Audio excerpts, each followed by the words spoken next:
easy to miss a little thing. So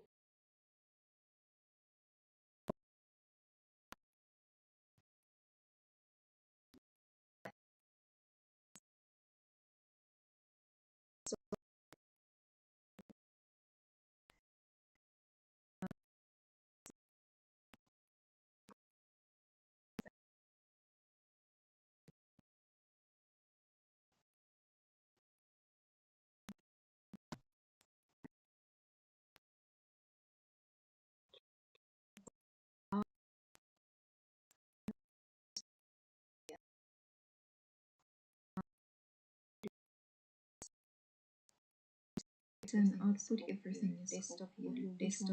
Which one do I put on? Remember that they supposed to switch off. Mute people. Mute output, and then this one, monitor and output. No, those ones they must stay off, otherwise they will be echo. Okay. Yeah, it's on now. Okay.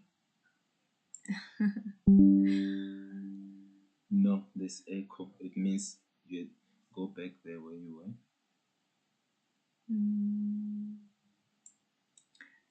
Right click wherever you were, because it is. So yeah, monitor off. Mustn't this be off as well? Oh, all right. No, the echo is gone. I think since. Can you go here? Yeah. Can you go here? Turn it off. That's the default state. Yeah. Okay. Sure. So, Now you can start. so yeah, this is my first live. I am Olivia and I am from South Africa, which is right on the southern tip of Africa. While I am on the topic of Africa, I noticed that a lot of commentators who speak about Africa, you guys talk about my continent and any other country in Africa as just Africa. There are 54 countries on this continent.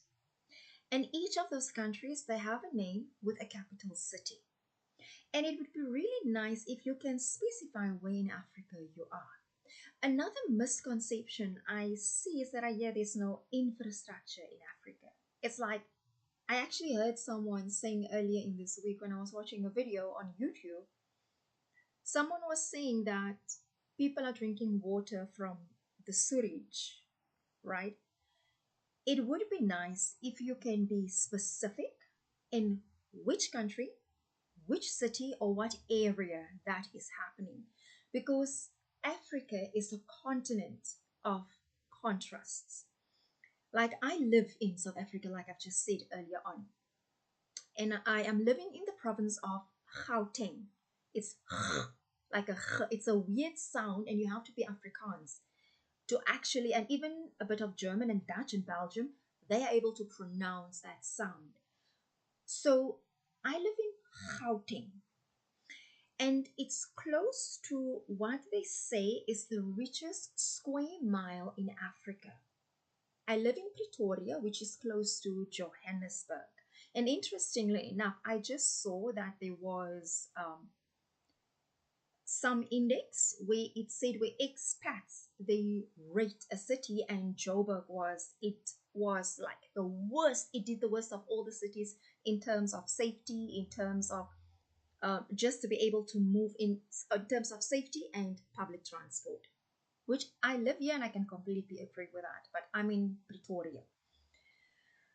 So these were just some of the things that I needed to get out of my system when it comes to Africa. But what I wanted to address is South Africa is one of the most beautiful countries in the world. And I'm not completely biased when I say that. This country, it is so beautiful. But I think as South Africans, we have forgotten the beauty of our country and what we have and where we live and what this continent does to you.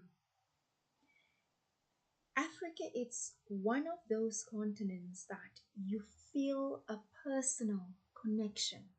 It gets into your blood. It becomes, you get rooted in this continent. I don't know, there's no other way to describe this. There's no other way to explain what an experience, an African experience, does to you. And just as a matter of interest, it's like when Africa is being shown, and I'm talking about the continent, the wildlife is being showcased. Yet we have a city life, we have infrastructure, we have like the fastest train, one of the fastest trains are here. In Gauteng, there are many things going for us as South Africans, but we don't see it. I'm not saying that we must ignore the bad of this country. And if you look in my description, I said the biggest threat to development and growth in Africa, it's our leaders. Some of our leaders, not all of it. There's so much division. There's so much us and them when it comes to Africa. And your liberation movement leaders you are completely out of touch. And we are talking specifically about our South African leaders. You are completely out of touch with the reality of the people you were chosen to serve. You are out of touch with the damage that you have done and caused to my people in my country. You are blind and deaf to the carnage you have caused in this country. And yet, I don't blame you for that, because people keep on choosing you year in and year out, myself included. You know, as a Black person in South Africa, it was an incredible feeling when democracy came, when it arrived on our doorstep. We come from a system of apartheid. It was inhumane. It dehumanized us as a people. It crippled our minds. It destroyed our confidence. And we were brainwashed to such an extent that we think that we have to prove ourselves over and over and over again. And what did it do to us? What did it do? Because during apartheid, there was a constant fear. It was this unknown fear that was always in the air. You couldn't say what you wanted to say. You couldn't go to places where you wanted to go. There was, as a Black person, where I'm living now, I was not allowed after dark, after a certain time. It was so bad that you had to carry a dompas, like a form of identity, so that when the police stop you, you must show that I am allowed to be here. We didn't have movement. You couldn't sit in the same train between white and Black. There were different sections for white people and for Black people. The beaches. You as a Black person could not go to any beach. There were beaches, public, God-created beaches that you were not allowed to go to because you were not the right color. So that is the context. That is where we come from. The economy of South Africa has been built on the backs of Black people.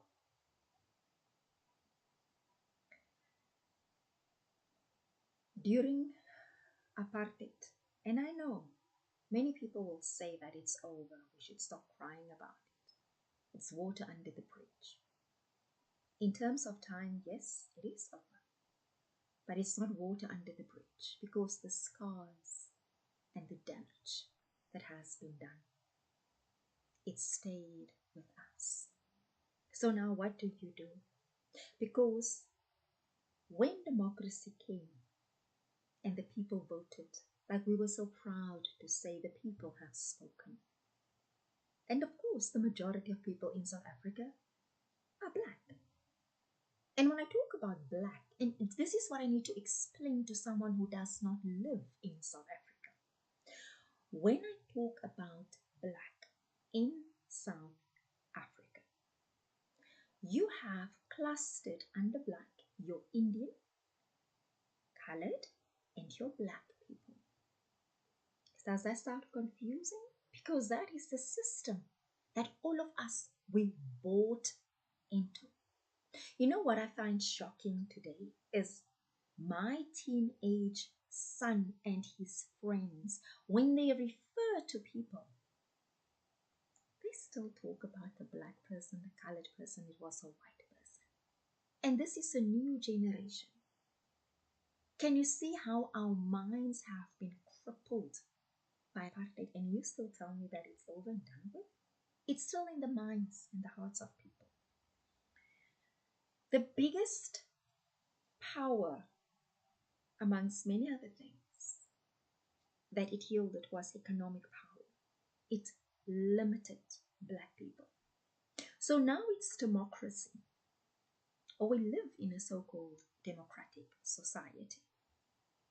What changed? Because you would expect, because we said it's because of white people that we are struggling. It's because of the oppression of white people that we didn't get opportunities. But in spite of that, there were many black people who studied, who thrived, who made a living, people who were able. When things became unbearable because of their education, their level of education and the opportunities they had, they could leave the country. But most had to stay behind and face the brunt of a very evil, heartless, and cruel regime. And I don't like to talk about politics, because normally it regresses into something ugly and vile, because few people have the capacity to debate beyond their emotions and their limited understanding of economics and politics. And economics and politics are so interlinked, you can't separate the two. And that brings me to our leaders we have today. I recently read the biggest threat to our economy in South Africa. It's Transnet and Eskom. Transnet is the government-owned entity, state-owned enterprise. It belongs to the government. And Transnet is in charge of rail and ports. They run that operation. So when you import or export anything in and out of South Africa, you have to go through Transnet. If you want to transport something by train from the ports to wherever, you have to go through Transnet. And it's falling apart. Our railways, the lines, the actual, not the railways, the lines, the lines that the train run on, it has been stolen. We don't have, now most of the places, I haven't checked for a while, I have to confess, but most of the places, there are no rails, there are no trains running, because it has been stolen, the infrastructure, and destroyed. Right? When it comes to the ports, it's such a mess. A few months ago, They hacked the system of Transnet. They hacked it. The government is in charge of it. The government of this country, there's a specific portfolio who's in charge of Transnet, and they can't manage. They can't. ESCOM, in 2008, there was already a warning that ESCOM cannot supply enough electricity to this country. You know, that's in 2008. We are now in 2022. Every day, except for today, interestingly enough, every day, at a certain time, certain areas, the whole area, the power gets switched off. They call it load shedding. They tell us that that is to preserve electricity because there's not enough electricity in the grid to provide it. Remember, they were warned about this in 2008. The president then was Thabo Mbeki, and they blamed him for not acting. But here's the thing about the ANC, who makes up the majority of the government in my country, in South Africa. No decision gets taken in isolation in the ANC because they are very quick to remind us that it has been a collective decision. But if you were the face of the decision and things backfire, you get thrown under the bus. That's how they operate. So we have these two threats to our economy, and people don't understand it. Now they want to blame because the CEO of ESCOM, Andre de Ruyter, is being blamed. A man who came 2 years ago. He took over a mess that he was warned. ESCOM was warned about this in 2008 already. Andre de Ruyter, I think he came in 2020. 2020, 2021, he came. And now they blame him for the mess. That is how short-sighted and how short our memories are. So that is the role. That is why I say our government is the biggest threat at the moment to development and growth and progress in South Africa. Renewable energy has been blocked with the previous administration of Jacob Zuma. When I read the discussions about renewable energy, those who were against it had no idea what they were talking about. People think that when you install a solar system at your home, a hybrid system, when you install a system in your home, they think that you can just take power from the grid and push power back into the grid when you feel like it, because certain parts has not been explained. There's so much confusion when it comes to renewable energy in South Africa because the people with the information are too technical. They're too technical. So what is happening now at the moment in terms of renewable energy? Even though things are moving, but to set up the infrastructure so that there's enough electricity is being generated to support the grid together with ESCOM, that's going to take time. Remember, I will come back, they were warned in 2008. It's now 14 years later, and in 14 years they couldn't agree on the way forward, and we are paying the price because of load shedding. With load shedding, when I started off, I said I live in one of the most beautiful countries in the world, but a country that has been crippled by our leadership, because that's what they call them, our leadership. Well, I don't see them as leaders. We don't have leaders in South Africa. We don't have political leaders in South Africa. Half of our youth, the youth is being described, it ranges between, some say 18 and 35, and then others say between 14 and 35, it's the youth. Half of them are unemployed. They don't have jobs.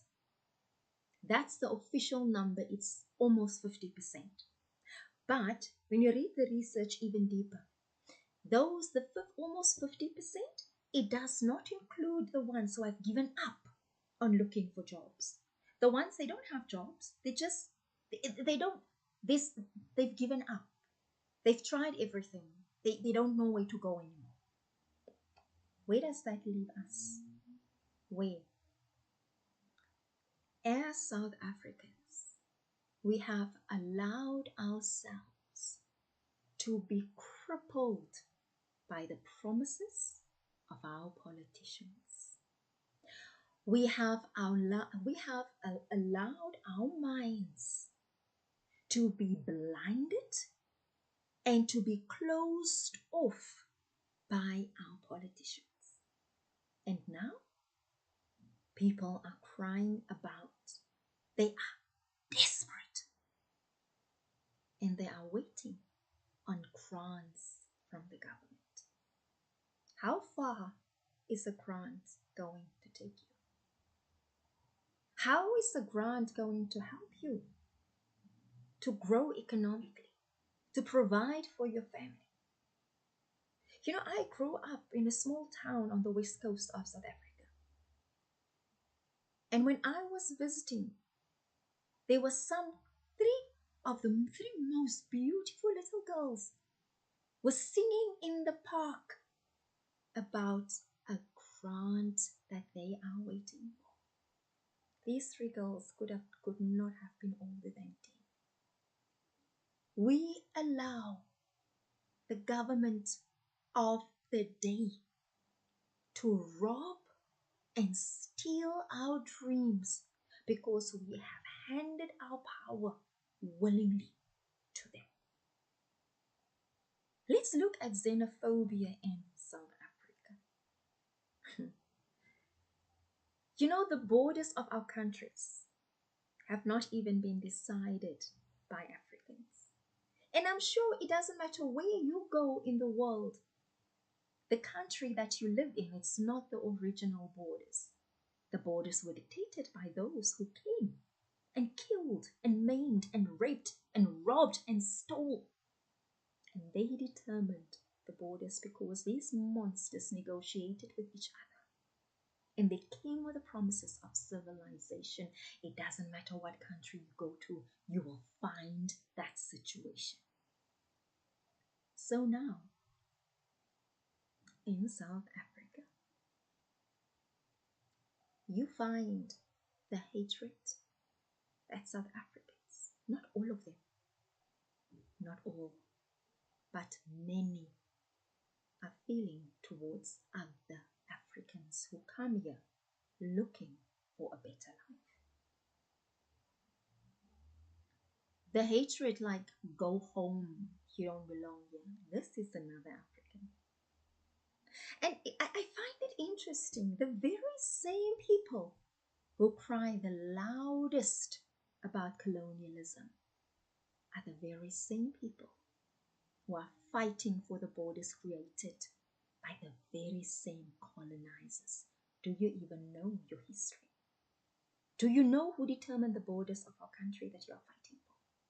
And I'm not saying that lawlessness must be encouraged. I am not saying that you can just come in and make yourself at home. I'm not saying that. But what I am saying is the issue of foreigners, immigrants, whatever you want to call it. Because when I now go to another country, I'm an immigrant. I'm a foreigner in that country. So no matter where you are a visitor in that country. And the laws of the country must be obeyed. But for laws to be obeyed, certain systems must be in place. You know how many foreigners I've spoken to? And they said they would queue for days at our Department of Home Affairs. Where, it gets processed, all your ID documents, your your passports, your permits, asylum seekers. That's where you go when you come into the country and you want to get the documents to show that you are legally in the country. You know how many foreigners say to me that when they go there and they don't have money, they're being turned away. Not because they don't want to do the right thing, but because they don't have the money to pay a South African, mind you, to process their documents. What have we become, South Africa? Who have we become? Where is our pride in our country? That we want to build our economy. We want to leave a legacy for our children. We want to live in a country that we can say that we are proud of. And if we want to blame foreigners for the lawlessness, and look, when you break the law, you have to go to jail. But what are the circumstances? Because now they are rounding up foreigners who don't have documents without even asking, why don't you have documents? Our border control. What is happening at our borders? And are these things unique to us? No, they're not unique to South Africa. What to me is sad, I don't know whether to say it's sad or disgusting, but this nationalism, us against them, where is it taking you? What are you achieving through it? How does it make you feel? Because clearly it must make you feel good, because you are a miserable, absolute, despicable, vile person who thinks that one person you see, who you think it's less than you, is going to take away the little that you have. And why do you have the little? Why? Have you ever asked yourself the question, why are you in a position where you have to rely on a grant from government? Because you have bought into the idea that the government is your savior. Those bunch of useless, greedy, outdated, lack of vision fossils, and you think that they are your way to progress? Across the world, the biggest chaos, economies of countries have been collapsed by their own government.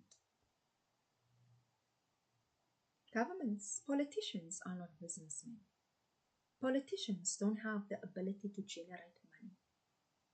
Politicians don't know how to make money. If they knew, they would not be fighting to hold on to the position of a politician. But because of the perks that come with being a politician, like in South Africa, you don't have to do much. You must just get into that position and fight with all your might to stay there. You don't have to contribute anything, and you will get a fat salary. I'm not sure now, but a few years ago, for a councillor, which means it's your representative in your local area, a local councillor was getting 50,000 rand a month, plus a cell phone allowance, plus petrol allowance, and a laptop, anything to make their job easier. That's what they get paid for. And you want to put your trust in someone who doesn't have the skills to create anything. You want to put your trust in someone like that to create the job for you, to build a house for you. You know what the role of government is? Is to make the policies, to provide the infrastructure. That's the role of government. You know where they get their money from? They get the money from taxes that you and I pay. And don't be fooled and think that if you don't work, if you're not unemployed, they don't deduct tax from you, that you don't contribute to the fiscus. You do. Because in South Africa, when you go and buy food, you pay VAT on certain food stuff. 15% of what you pay, it goes to the government.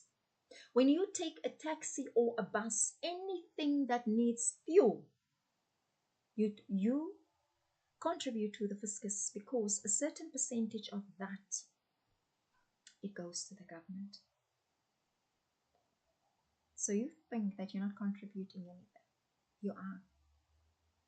Government gets their money from us, the people, the very same people they disregard, ignore, abuse, oppress, threaten in many cases.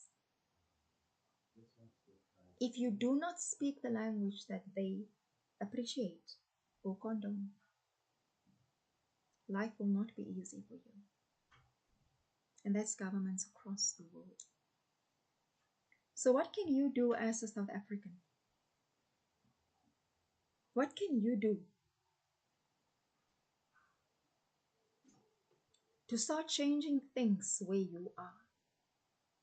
Because as if you rely on government, any government, wherever you are, if you rely on a politician in any form, not just you will stay poor, but you will stay poor for generations to come. So what can you do? Let's start with what you mustn't and cannot do. You cannot rely on government for your outcome, unless, of course, you like being poor. Unless, of course, you like to wait for that money. Maybe it suits you. You cannot go on hating people who come from another country and try and make a living in your country. Do you think that they want to be here? If things were well where they are, do you think they would have stayed here and take your abuse? Have you thought about that? You cannot blame your circumstances, because if you look at activists, if you read the newspapers, those who do research, everyone will tell you, oh, shame, shame, shame. Things are so hard, it's so brutal. Government is not getting you enough money. They're not doing enough. They will remind you of your poverty and your struggle. I don't even want to mention the media. If you are not from Africa, anywhere in Africa, you're from Europe, US, South America, Russia, China, any country except in Africa. When you think or hear Africa, what do you think of? Because I live on this continent. I was born here. Before the internet, you know what we were fed about Africa? Poverty, famine, wars, backwards, savages. That is what we were fed before the internet came. That's what we were being fed by the media, by the newspapers, by the magazines, by the government. Do you know that this is a vibrant, beautiful, pulsating, mysterious, full of life, undying spirit kind of place is Africa. We have the most beautiful beaches on this continent, the best coffee. Oh, the spirit of the people of Africa. You know, you don't see that unless you start to dig. You don't see that. And why is that? Because the media is still pushing the agenda of a poor, lost, broken, war-ravaged Africa. That's why many of you, when you talk about Africa, you can't even name the country. Are you in Senegal, Ghana, Cameroon, Nigeria? Where are you? When you talk about the place, when you say there's no infrastructure, name the place. Zambia, Tanzania, Botswana, Namibia, Mozambique, Zimbabwe, Lesotho, Swaziland. Do you know these countries? Angola. Hey, my African brothers and sisters, we need to talk and we need to share who we are and what we are capable of. The spirit of an African person cannot be killed. But yet, we allow our governments, our leaders to steal it from us. And we still go back to colonialism. You know why we failed? Why our leaders failed on this continent? We have the resources. We have the manpower. We have the land. We have got everything to make this a prospering, flourishing continent. Why didn't we? This is why. Our leaders are greedy. They only serve their self-interest. They do not like to be criticized. They are greedy, and it's their greed that destroyed our continent. You know why? Because the European masters, because that is what we call you guys. That's what we call you. The countries that colonized Africa, they put in their systems in place. They didn't teach you Africans how to run and operate it. I'm talking about those old fossils who come from the liberation movements. The leaders for life. That's Africa, isn't it? So, their banking systems, and if you go back, the banking systems, some say it comes from the Roman Empire, the banking systems, the monetary systems, what else? The economic systems, basically, because those are the things that you need to run properly. The infrastructure. So let's look at the banking systems, how it's set up. It's complicated. You know, you need a whole video just to explain how interlinked the banking systems of the world are. Because you might think you are borrowing money from America or China, but then you find Russia is in the mix and Europe is in the mix, and suddenly, instead of just owing money to one country, you owe money to 5 different countries. That's how the banking systems have been set up. So, in Africa, the systems were those of Belgium, France. It was those of Britain. Here in South Africa, it's a lot of the British systems because they were the ones who colonized us. The Germans, they used their different systems in the countries that they colonized.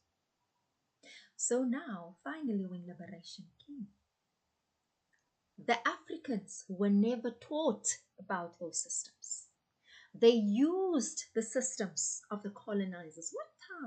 What is the possibility of success in that? And it didn't end there. It didn't end there. Divide and conquer. When you can divide a continent, a country, a nation, a family, a community, you've already won the battle. Africans didn't speak with a united voice until now. Now they are beginning to speak with a united voice because they understand the power they bring to the party, to the table. So, previous African leaders took the system of the colonizers and used it exactly like that, without adding their own. Because here is a secret of success that failed in my country. During apartheid, with those brutal monsters who killed and embarrassed, humiliated, and dehumanized us, there were some of the monster systems that worked. But what happened? Because this is the complete opposite from what happened with the rest of Africa. What happened? Some of the systems here they took, and others they rejected. Right? So what now, when you look at the rest of Africa, They took the systems exactly, not knowing how to operate it at all. So, in fact, on paper, you were dealing with a liberated country. But on paper and in theory, the country was liberated. But it was not run by the leader they put in place, because the leader they put in place was greedy and had no vision. And when the oppressed becomes the oppressor, you get a dictatorship. And that's the African story. And this thing about Africans always crying the West must help, as if we don't have the ability to help ourselves. It's only now that the narrative is changing. You don't have to hate the West. You don't have to hate anything or anyone that doesn't look like you. For progress to happen, you need to work with what works for you on your terms and your conditions. That's why you need to know who you are. Here in South Africa, our railway system has collapsed. It has collapsed. I remember, I worked at the place that was part of Transnet. And I worked with a colleague, and he said, when we get qualified, he's going to go to this certain place called Fontaine. Because there was only Fontaine was in the middle of nowhere. There was only one train running through Fontaine. That was our rail system. I know when I was still young, there were not many buses going to certain places, but the train will take you anywhere. The system has collapsed. It has collapsed. And that brings me to you, South Africa, ordinary citizen, because the government didn't steal the railway tracks. The government didn't break down the infrastructure. The government doesn't steal cables. It's you and it's me. Ordinary people who have forgotten how they can contribute to grow our country. Because we see our corrupt leaders who eat and steal and kill. Because whistleblowers die in this country. They die. And then the news it dies down. And very often when you look at the people who got arrested, you can see that person has been framed. So ordinary South Africans now, because you chose to give your power away. You chose to look up to a oaf called a politician. And not all the politicians, but if you want to if the shoe fits, then put it on. Not all of them. But you chose to say, because they can do it, I will do it too. So now you think it's okay to steal and to break and to damage what belongs to you. We need to take pride in our country. We need to remember who we are. We need to remember what we are capable of. We need to reclaim our power. Because as much as you want to blame white people for your problems, you are still the one who has to make the decisions on where you want to go and what you want to achieve. There's no bigger enemy than the enemy from within. And you need to wake up to that. If you want to change things, as long as you're waiting for someone to come and change it for you, it will never happen. You will live a life of poverty and misery, and you will die in poverty and misery. You need to understand how to make money. What are your terms and conditions for making money? You need to understand that within you, you have the power and the might to create wealth. And this is not unique just to South Africa. It's across the world. You have taken your power and you gave it to someone who doesn't deserve it. and it has turned you into a beggar. Because that is what you become. You beg. When you start taking things, money for something that you didn't work for, it makes you a beggar. It's a harsh, unpopular, and very unpleasant truth. Because what does a grant do to you? Let me explain. Because I was in that position where I almost applied for a grant. But you know what stopped me? I thought about, if I open this door to a grant now, what door am I opening? You know, when you have no hope, no way out, every door is closed and you are dead inside. And your vision, instead of having this huge expanded vision, you can't even see further than in front of you. But the moment you accept a grant is the moment you accept defeat.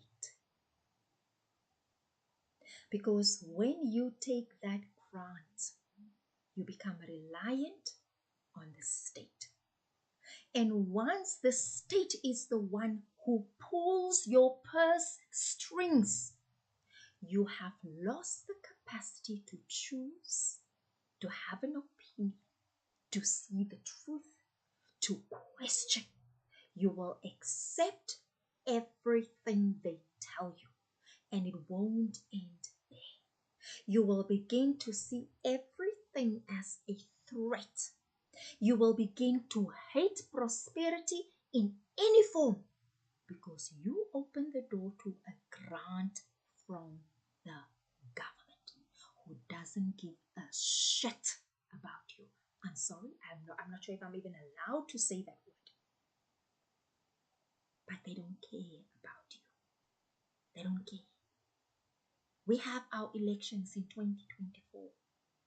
Our president, who was shocked about the condition of the trains, shocked about the appalling conditions that people are living in, is now going around to the same communities and apologizing for the mess of the last 30 years. Why is that? Because he wants your vote. Our opposition party. We have an opposition party. And for those who don't know, South Africa has an opposition party. But they are so small they can't make a dent in the voters. And now what happens? Instead of focusing on how to improve things economically in our country, they politicize everything. So can you see how politics and the economy is linked together? Politicians can't run. The secret, politicians, governments across the world, because you don't care. But the secret to a prosperous country, you have the power to employ the right people, to choose the right people to get the job done, but you won't, because you need people who suck up to you, who sing your praises, who remind you how wonderful you are. You want people you can have in your pocket and you can blackmail and threaten so that they don't do what is right, but they do what you want to keep you in power. We have Action SA, started by Mr. Herman Mashaba, who was one of the original entrepreneurs of South Africa. And it seems even now Action SA is falling apart. I voted as Action SA. Let me say that, because in South Africa, I don't have to say who I voted for, but I just need to say that I voted for them. And now, they're just turning out to be like any other political party. I voted for you, Mr. Mashaba, because you hate corruption. I thought there was no one else who hates corruption more than I do, but you do. But your stance on illegal immigrants, it was off-putting. That is what put me off completely of your party. You know what, 2024, I don't know who I'm going to vote for. I look at my country.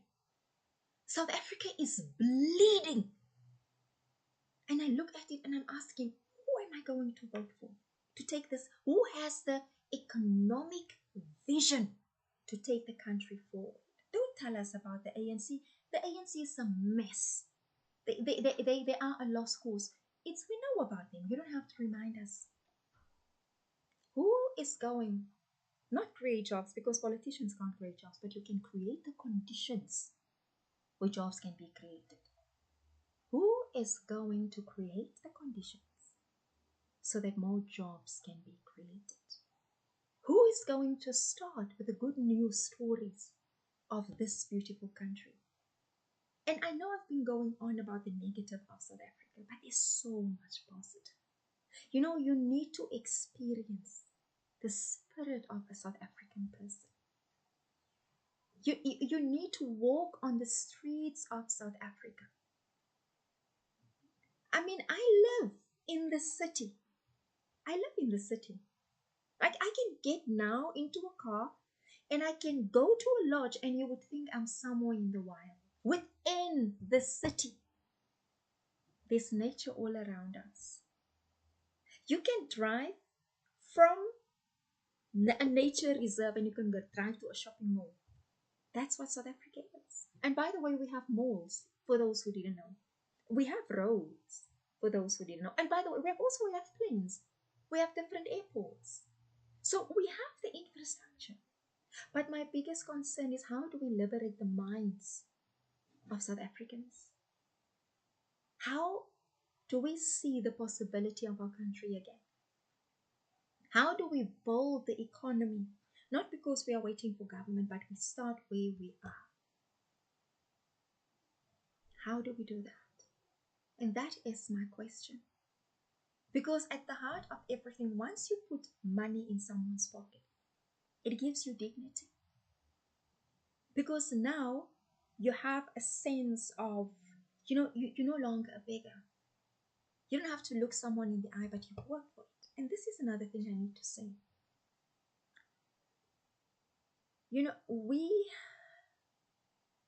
I have found very often the people who abused me as a business person, they were not white people. It needs to be said of how we disrespect each other as black people, because that's another thing that's crippling this economy. Someone can have a contract for millions. I don't care how many millions you get for your contract. And I said it before and I will say it again. To me, it's irrelevant. Where you got R1 billion for your contract. But if you employ me, if you ask me, if you subcontract my services, pay me what I'm asking you. Black business person, learn to honor your fellow black man and your fellow black woman. Learn to honor the skills that we bring. Learn to honor the knowledge that we have. I've had someone sending me a message 10 o'clock at night. Why do you do that? You know, that subtle disrespect we have for each other, we need to talk about it. We need to talk about it. We need to grow an economy where our minds are free and we see the potential, we see the possibilities, and we act on it. That's the only way we can go forward. But if you don't know who you truly are, you are a pure, true, powerful son and daughter of the soil of Africa. You are empowered. You have everything inside of you to rise from the ashes and claim your place. Not through violence. No, you don't need violence to sort out anything. You need integrity. You need a vision. You need belief. You need the skills and the knowledge and the support. And you need to act on it.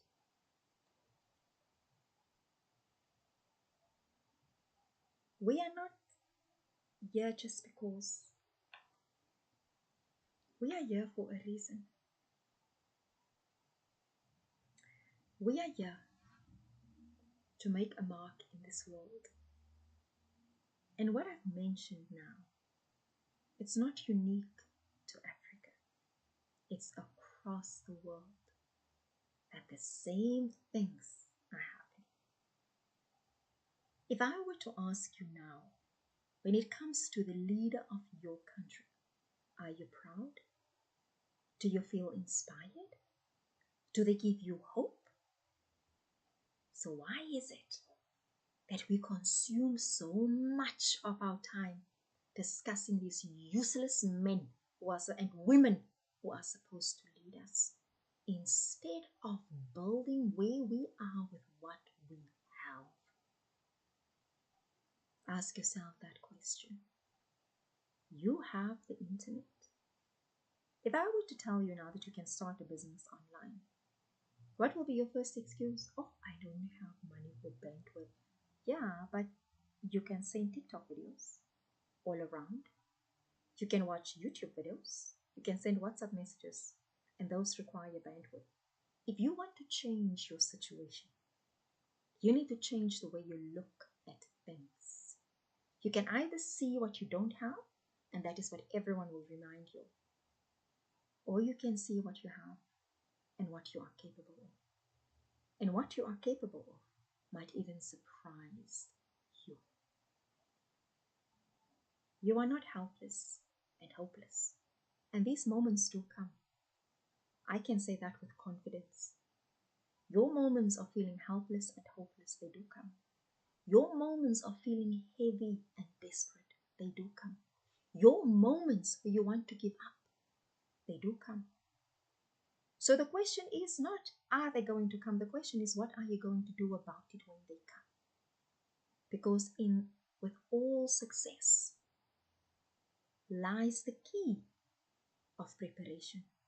How do you prepare yourself for the days when you are down, desperate, desolate, and alone?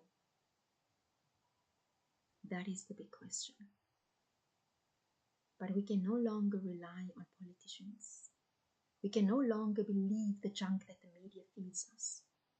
You must start being selective of what you consume, what you believe, and who you follow.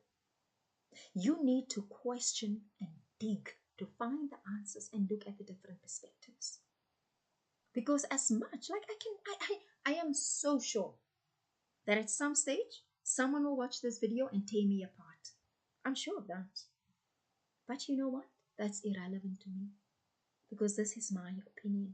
I might not have expressed it in a way that I would have loved, because I didn't prepare for this. I just thought that I'm going to speak from the heart. I just thought I was going to speak to get all of these thoughts out of my mind. So next time I will come prepared. But I find there are certain things it doesn't need preparation, because there's so much in your heart that it needs to get out. We are so quick to spread our poison and our negativity and our fear and our hatred. But we are slow to inspire and encourage and bold and motivate. The world has become an ugly, negative place. And you need to protect yourself against that, not become part of it.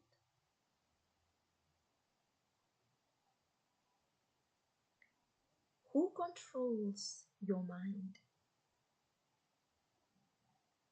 Why do you believe the things that you believe? Is it because they say in the media, you've read, you've heard? How many people's perspective do you have? Because I can say to you now, the media, some of the media outlets, it poses the biggest danger to society. Because the power of the media, it shapes our thoughts, our conversations, our opinions, our perceptions. And if you don't watch what you consume, you would think the world and everything else is going to hell. That's why I asked you. When I say to you that I am from South Africa, okay, in Africa, what are the images that comes to mind? Because the media have painted a picture of famine, poverty, lack, wars, backwards people, savages, illiteracy, malaria, AIDS, no infrastructure. That is the picture the world has of Africa. And where does that picture come from? The media. You know how many feel-good stories there are from Africa? You know how many powerful inventors there are from Africa? You know how much riches there are in Africa? As Africans, we love opulence. Oh my gosh, if you want to see a flashy person, come to Africa. We like style. We like color. We love fashion. That is who we are. But also, we need to remember where we come from and what is inside of us. So, who shapes your world? Twitter? Oh my gosh. You are so lost if you get your news from Twitter. You need to dig. Twitter is just there for you to get an overview. But does it help you? How does it serve you? And I'm not saying this in relation to Elon Musk. I'm just mentioning this as a platform. You know, when it came with COVID and the vaccine, I was very interested to see how suddenly everyone became an expert. How ordinary people became enemies of each other because of a stupid vaccine. And now, and who was pushing the agenda the most? The media. Once again, who pays the media? Who pays the media? Who pays the media to push a certain agenda? You need to ask yourself whenever you read something. You need to ask, what is the agenda? What are they trying to achieve? And why did they write this? And you need to make up your mind. This thing of people just consuming blindly, that would have been okay. If you wanted to be an idiot on your own, it's okay. But now idiots take their poison and they spread it all over. Jordan Peterson said a very interesting thing. He said, and I'm not going to quote it exactly. I will just say it as I remember it. He said on it's a very small percentage of the population who's on your social media platforms every day. I tried. It's so tiring. I'm not good on social media. But there are people that when you go there, it doesn't matter. You could stay away for 3 months, you'll still find the same people. So we see there's a small percentage of people who are on like your Facebook, your Instagram, Twitter, YouTube. You know, okay, I like YouTube. That's a different thing. But where you have to like comment all the time, not just make a video and post it, but having to write and respond to people. And he said it's a very small percentage. And it's that you can do it anonymously, which makes you a spineless coward, a coward who you don't have the guts to show your face, but you have the guts to insult and dehumanize and just say horrible things about people, right? So he's saying it's a small percentage. But because they are so vocal and so consistent, we begin to believe that it's the entire world that's like that. No. As an example, when I read the newspaper, like or online, because I don't buy newspapers anymore, when I read the online news stories, everything is falling apart. Like everything is bad. Everyone hates each other. This one is fighting with that one says that, and oh, the whole world is collapsing. And then when I go to my local supermarket, there we are all standing, fussing and stressing about the price of mayonnaise. Because all we want to do at the end of the day is to live in harmony, live in safety, live in prosperity, having enough. That's what we want. but we allow the color of my skin, the tribe or ethnicity I belong to, the culture I come from, the area where I live, the language that I speak, the politician I follow, the pastor I like. We allow all that rubbish to cause division between us. And in the process, it keeps us poor and miserable. All of that because we focus on the wrong things. I thank you. I don't know how long I've spoken.